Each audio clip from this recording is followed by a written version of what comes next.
Come to work with me as a chef on a hunting ranch. For breakfast, I was serving some breakfast sandwiches on homemade English muffins. These sandwiches just got some breakfast sausage, bacon, eggs, and some American cheese. I do switch up some recipes weekend to weekend, and the guys really like these breakfast sandwiches, so I'll probably be repeating these in the future. For dinner, I was making nilgai bolognese, so of course I had to make some fresh bread to go with it. This is just a classic white rustic loaf. It did give me a little bit of trouble. I forgot how sticky this recipe can be, but it all turned out. Wasn't the prettiest, but it tasted super yummy.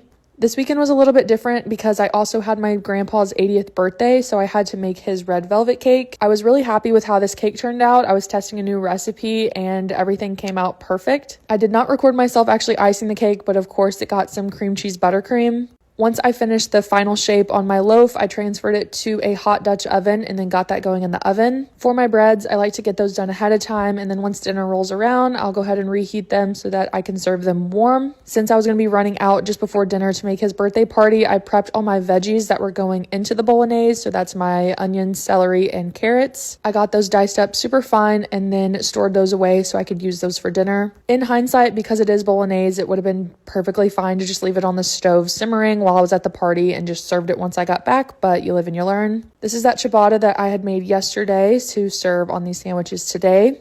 I made a little honey mustard, I guess you could call it a remoulade, to go on these sandwiches. They got some deli chicken, coleslaw that I made, and those polenta crispies that I also made yesterday. Saturday was definitely a marathon, getting 3 meals out, an appetizer, and dessert. I was in such a hurry to his birthday party that I actually got pulled over for speeding. Luckily, I had some warm chocolate chip cookies in my car, and I did use those to bribe my way out of a ticket, but it worked.